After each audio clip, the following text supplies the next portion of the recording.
여러분들이 어차피 안 볼 영화.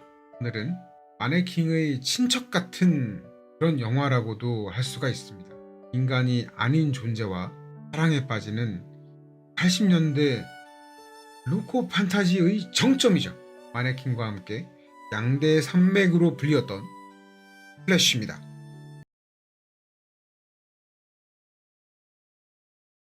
마네킹이 백화점 쇼윈도 판타지였다면 플래시는 맨하튼에 떨어진 바다 판타지입니다.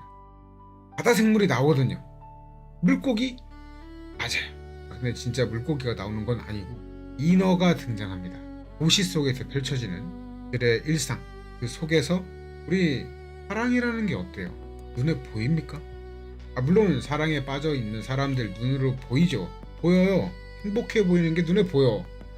그런데 감추려면 얼마든지 감출 수 있거든요. 겉으로 물리적으로 드러나 있는 게 아니다 보니까 사랑과 자유, 또 인간이 아닌 인간과는 다른 초월적인 이질적인 존재와 사랑을 통해서 환상을 찾아가는 그런 현실 속에 환상이 섞여 있는 그런 같은 방식의 영화입니다. 이 스플래시라는 영화가 여러분 톰 행크스라는 배우, 지금은 명배우에다가 원로 배우죠. 굉장히 나이를 많이 써요. 이때만 해도 저는 톰 행크스를 사실 스플래시보다 네버엔딩 스토리에서 먼저 봤거든요. 나중에 스플래시를 저는 봤기 때문에 우리 부모님께서 인어가 되는 그 모습을 보여주고 싶지 않았나봐. 그래서 나는 안 보여줬어요. 나중에 저는 스스로 찾아봤죠. 톰 행크스의 주연작, 그리고 베릴 헤나라는 여배우가 나오는데 이 사람이 인어입니다. 이 사람이 인어고 굉장히 그 미국에서 전형적인 그 미국의 미인상이라고 할까요? 그 각져 있는 얼굴에 뼈대가 굵고 아주 큼직큼직하게 생기신 좀 갸냘픈 미인상 말고 아주 우람한 미인상, 미국의 미인상, 미국 하면 떠오르는 그런 대표적인 미인이라고 할 수 있습니다. 이들이 주연을 맡은 로맨틱 판타지 코미디 영화고요. 흥행도 많이 했고 대중성도 가지고 있지만 이 스플래시가 또 왜 중요했냐? 이 스플래시라는 영화는 디즈니가 우리가 흔히들 알고 있는 온 가족의 디즈니 그런 걸로 이제 가족 그 만화 영화 애니메이션 이런 걸로 밀고 나갔었던 모양이에요. 그때까지만 해도 그때가 1980년대였으니까. 그런데 이제 디즈니에서 성인들을 타겟으로 해서 우리도 한번 확장을 시켜보자. 뭔가 성인들 타겟으로 될 만한 그런 영상물들을 제작을 해보자 라고 해서 나온 그 디즈니의 성인 레이블, 성인 타겟 레이블이었다고 하는 터치스톤 픽처스라는 곳에서 만든 첫 작품이기도 합니다. 이 스플래시라는 영화가. 새끼들 이거 노린 것 같아요. 아무래도 이 돌같은 단단한 걸 터치해준다는 그런 성인 타겟 레이블이라니 이지게 이 새끼들 이거. 이 스플래시라는 영화 자체는 어릴 적 바다에서 만난 그 존재와 20년 뒤에 도시에서 다시 만나고 사랑에 빠지고 그런 아주 전형적인 왕도물이에요. 왕도물이고 여기에서 중요한 건 그 어릴 때 바다에서 만났던 그 존재, 그 여자는 인어입니다. 인어, 멀메이드, 인어예요. 우리가 아는 디즈니의 인어는 인어 공주가 있죠. 하지만 이 인어 아가씨는 평민입니다. 왕족 아니야. 공주 아님. 평민이에요. 평민. 이 스플래시에서 가장 중요한 부분이라고 한다면 이거죠. 인어가 나온다. 이거 비하인드 스토리긴 한데 이 디즈니에서 플래시 만들 때 인어를 빼라 그랬대. 아니 씨, 인어를 빼면 대체 뭘 만들라는 거지? 이거 말도 안 되는 거야. 아이언맨에서 아이언맨 빼라는 거랑 하등 다를 게 없어.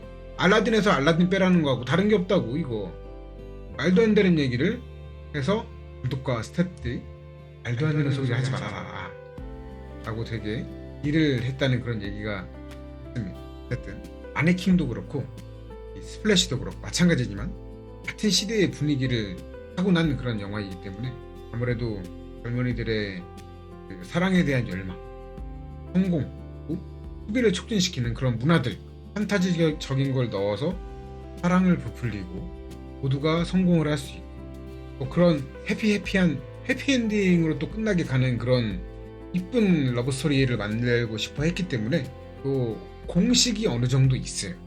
그래서 마네킹도 그렇고 항상 그 갈등이 살짝 있어주면서 그 갈등은 그 남주 여주의 그 사랑을 더욱더 돈독하게 만들어주는 계기가 되고 결국 해피엔딩으로 향하게 되는 그런 강도적인 이야기이기도 하고 도시에서 항상 그 마네킹도 그렇죠.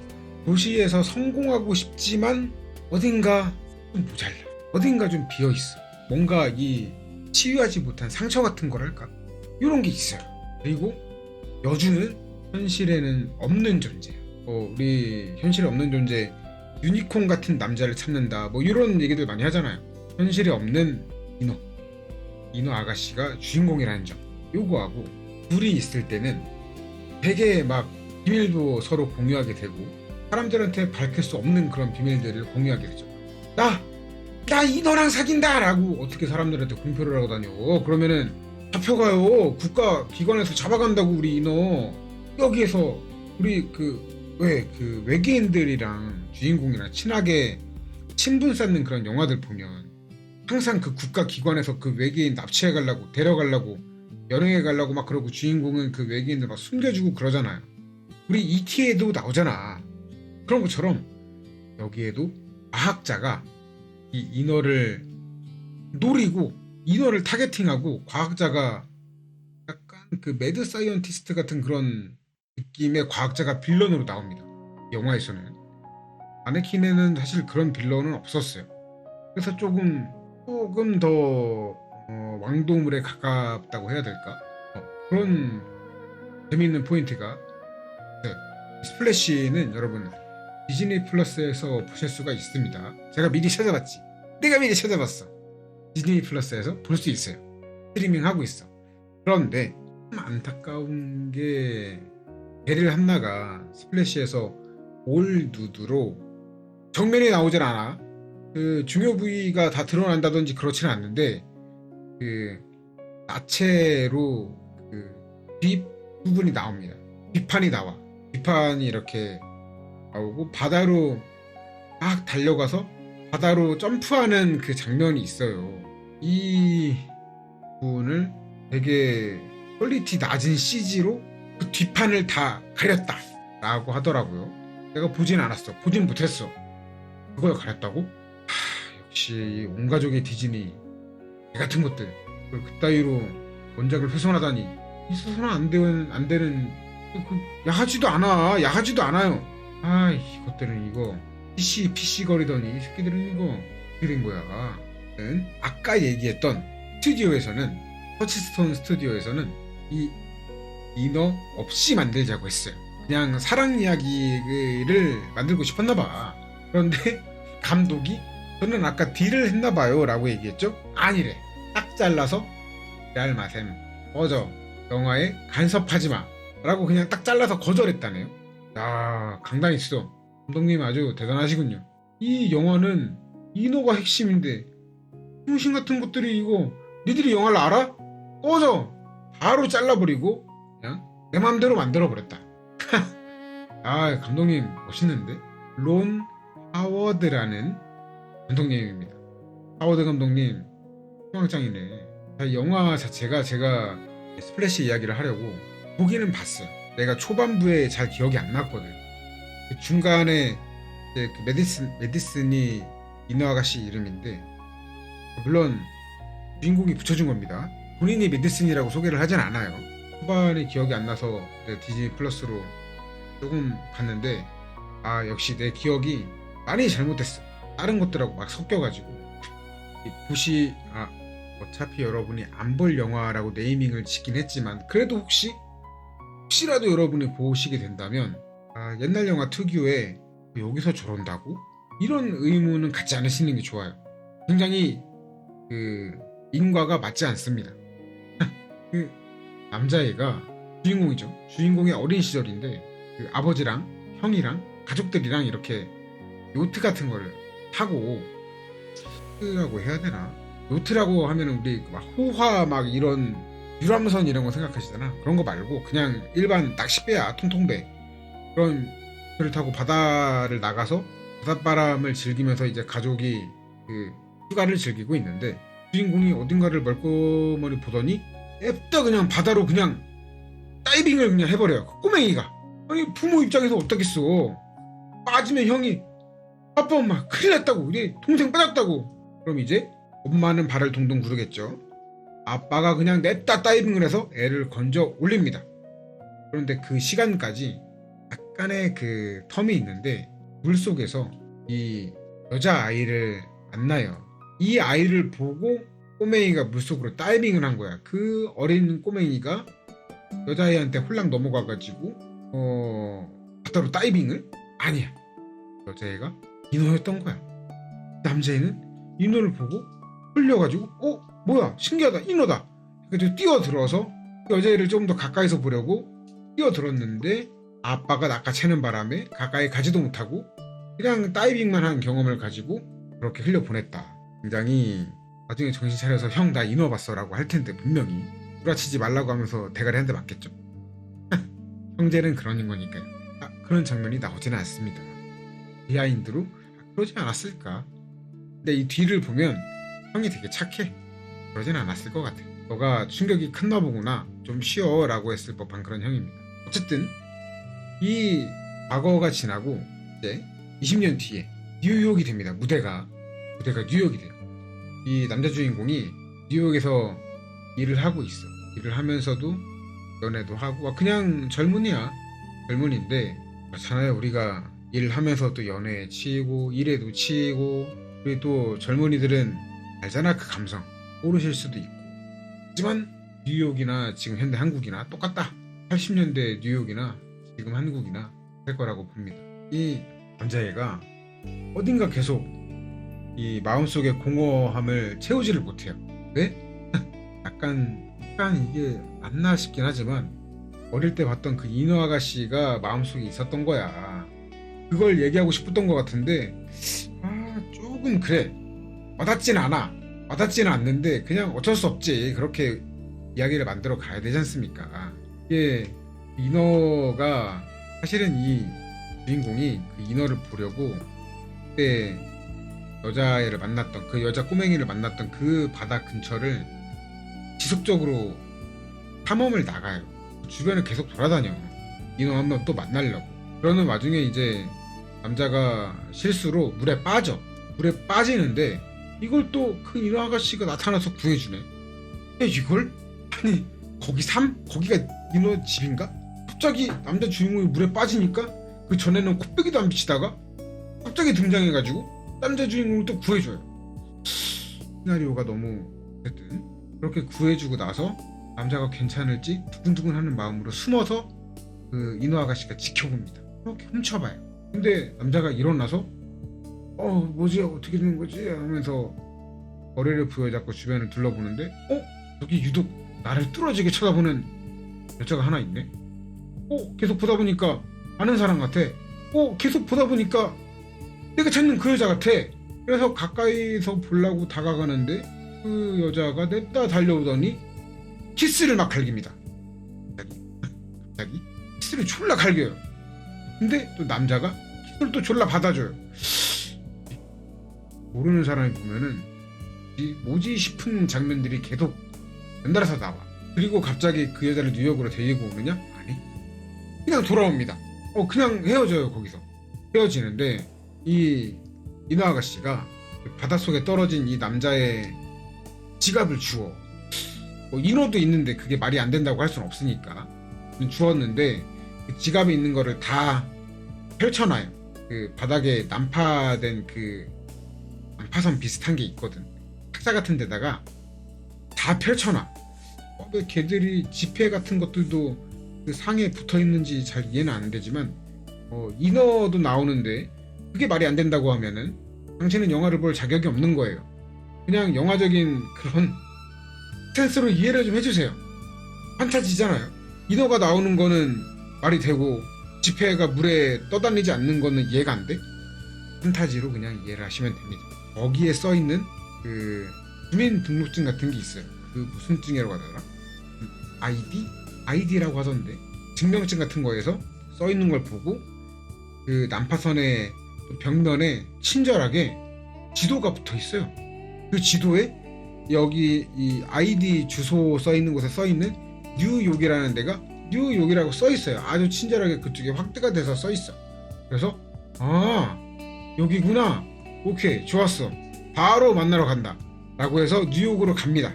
이 인호 아가씨가 뉴욕으로 헤엄쳐서 가요. 거기가 어딘지는 모르겠지만 어쨌든 뉴욕은 헤엄쳐서 갈 수 있죠.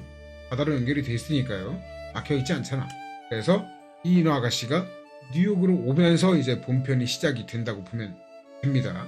여기에서 인호 아가씨가 처음 이제 무트로 올라올 때 이게 다리가 마르면 원래 그 하반신이 물고기거든요. 이 하반신이 물기가 마르면 인간 다리로 변해. 반대로 뭐야? 물을 끼얹으면 잠시 후에 물고기 하반신으로 변한다는 얘기도 되는 겁니다. 젖으면 비 오면 난리 나는 거지. 비 오거나 그 자동차가 물 웅덩이 지나가면서 물 촥 튀거나 아이고 실수로 물을 엎질러 버렸네 하면서 다리에 뿌려버리면 이제 인어가 되는 겁니다. 어디에 위기 타이밍을 부여할지 나오겠죠? 근데 여기서 무트로 나와서 가는데 인어 아가씨가 옷이 있어 뭐가 있어 아무것도 없잖아. 그냥 홀레당 벗은 상태로 그 뉴욕 거리를 활보하려고 이렇게 이게 나오면 공원이에요. 자유의 여신상 있는데 그쪽에 공원이거든. 공원 이름까지는 모르겠지만 막 활보하니까 사람들이 여자는 소리를 지르고 남자는 되게 황홀한 구경을 하는 듯이 그런 얼굴 표정을 지으면서 경찰을 불러옵니다. 여자가 불렀겠지? 하여튼 이 경찰도 깜짝 놀라가지고 세상에 막 그냥 슈퍼모델 같은 그런 아가씨가 나체로 막 활보를 하고 있으니까 아니 정신이 나갔나 이 사람이. 일단 옷을 입히고 경찰서로 데리고 옵니다. 연행을 해와. 그 풍기문란죄가 형성이 되니까 경찰서로 데리고 옵니다. 경찰서에서 인어 아가씨가 말은 못해요. 말은 못하는데 그 아이디를 들고 있잖아. 찜 같은 걸 들고 있으니까 이 사진을 톡톡톡 치면서 막 보여줘. 그래서 경찰이 아 영어를 못하나 보구나. 아 이 사람을 만나러 왔나 보구나. 아 오케이 기다리세요 하고 불러줘요. 친절하게 불러줍니다. 남자 주인공이 왔어. 알아봤어. 아 나한테 해변에서 키스를 존나게 갈기던 그 예쁜 여자네. 말도 못해. 보자마자 또 막 와라 껴안고 아 나를 좋아하는 것 같긴 한데 뭐지. 일단 오케이 갑시다 해서 집으로 데리고 갑니다. 집으로 데리고 가는데 좋다고 따라와. 그러면 우리가 아는 그 스토리대로 진행이 되면은 안 되겠죠? 안 되기 때문에 여기서 그 여자 굉장히 순진하게 그 여자를 보듬어주고 재워주고 먹여주고 불쌍한 사람 취급하듯이 이렇게 그 PC적인 그런 마인드로 올바른 그런 남자, 타락하지 않은 그런 순수한 남자의 입장에서 먹여주고 재워주고 또 이렇게 가르쳐주고 이런 거를 계속 하는 가운데 남자 여자가 또 눈이 맞으려면은 어떻게든 맞지 않겠습니까? 말이 통하든 안 통하든. 근데 여자도 TV를 보면서 영어를 점점 배워요. 말도 하면서 가르쳐 주겠죠, 남자 주인공이. 그렇게 말도 하게 되고 또 이 여자 주인공이 인어로 변신을 하게 되고 그걸 남자 주인공한테 숨기고 싶어 하다가 결국 들통이 나고 인어임에도 불구하고 내가 찾던 게 진짜 네가 맞구나라는 걸 확인을 하고 둘의 사이는 급속도로 가까워집니다. 급속도로 가까워져. 그토록 찾아 헤매던 나의 이상형이 세상에 너였다니. 옛날이나 지금이나 나는 계속 네가 좋았어 하고 인어 아가씨는 헤헤거리고 있고. 그럼 뭐 끝난 거죠. 이 둘의 사랑 이야기가 중점이 돼서 쭉 그렇게 흘러가게 되는 이야기가 됩니다. 이 과학자가 내가 나온다고 했었잖아요. 예, 플래시는 이 둘의 서사가 쌓이고 커지려고 하는데 이 인어를 쫓던 사람이 남자 주인공만 있었던 게 아니에요. 과학자도 인어를 본 거야. 그래가지고 이 과학자도 그 남자 주인공이 그 돌아다녔던 그 바닷가 근처를 계속 맴돌거든. 계속 맴돌아. 이 인어를 찾아요. 그러다가 결국 걸려. 결국 잡혀가요. 과학자가 이 납치해 가. 그래서 남자 주인공이 형한테 도와달라고 해서 쳐들어가서 구해서 나옵니다. 일반인한테 다 뚫리는 것도 약간 에바긴 한데 인어는 에바가 아니고 일반인한테 뚫리는 건 에바고 그런 관점으로 이 영화를 봐서는 안 됩니다. 판타지 영화이기 때문이죠. 갑자기 남자가 대마법사로 각성을 해가지고 막 메테오 수험 날려가지고 건물 통째로 날려버리고 인어를 이렇게 양팔에 딱 끌어안고 저벅저벅 나와서 바다로 날아간다. 그래도 괜찮은 내용이야. 판타지 영화잖아. 안 될 게 뭐가 있어, 판타지인데. 그럴 수도 있지. 욕은 먹겠지만 판타지 영화라는 걸 우리가 잊어서는 안 됩니다. 이 과학자도 사실은 연구를 하고 싶었겠지. 우리도 얼마나, 만약에 생각해봐. 인어가 무슨 막 미이라 이런 걸로 발견된 게 아니고 실제로 물 뿌리면 다리가 물고기로 변하는 인어 종족이 있대. 야, 이거 어떻게 참아? 아, 생명에는 지장 없게 할 테니까 제발 연구하게끔 도와주세요라고 빌리겠지. 그럼 이제 남자 주인공이 그럴 수 없다. 그럼 이제 사람들도 그 유튜버나 크리에이터들 이런 사람들이 막 떼거지로 막 몰려들고 그 사람들 피해 다니고 당신은 뭐 그 사람만 중요하냐, 그 국민들의 알 권리를 생각 안 하느냐, 국민들의 알 권리랑 이거랑 무슨 상관이 있냐고 하면서 또 화를 내겠죠. 또 좋은 시나리오 하나 또 나왔다. 괜찮은데? 이거 푸른 바다의 전설인가? 전지현 씨 나왔던, 이민호 씨랑 전지현 씨 나왔던 그 드라마 나도 봤는데 거기는 어떻게 했었는지 기억이 잘 안 나네. 거기 조정석 씨도 인어로 나왔었잖아. 눈물이 진주가 되는 우리나라 그 인어 전설을 좀 집어넣은 얘기가 나오잖아요. 어쨌든 이 구출에 대해서 그 남자 주인공과 인어 아가씨는 서로 같이 바다로 뛰어들어서 인어 아가씨의 도시가 있어요. 바닷속에 약간 아틀란티스 느낌이 나는 것 같은, 아틀란티스라고 나오진 않았어요. 하지만 그런 것 같은 느낌으로 물속에 수중 도시가 있어. 그곳이 클로즈업이 되면서 영화가 끝납니다. 노래를 들어보실 일이 있다면 플래시 주제가로 치면 나오거든요. Love came for me. 사랑이 나를 위해서 왔다. 인어 아가씨가 온 거를 남자 주인공 입장에서 시사하는 내용이 제목이 되겠죠. 들어보면 되게 좀 아련합니다. 노래 자체가 이 마네킹 노래는 들어보셨는가 모르겠지만 뭔가 활기차고 해피엔딩에 맞춰서 박수치면서 끝나는 그런 분위기 속에서 노래가 나오는 듯한 그런 해피한 노래라고 본다면 Love Came For Me는 좀 안타까워요. 노래가 멜로디가 신나지 않아요. 되게 그 아련한 사랑에 실패한 것만 같은 그런 멜로디로 노래가 진행이 됩니다. 아바타 2가 배우들이 그렇게 촬영이 힘들었다고 하잖아요. 30초도 잠수를 못하던 사람인데 2시간 잠수시키고 그랬다며. 아바타도 여기서는 그냥 맨다리도 아니고 인어 꼬리 의상을 입고 헤엄을 쳐야 했잖아, 여자가.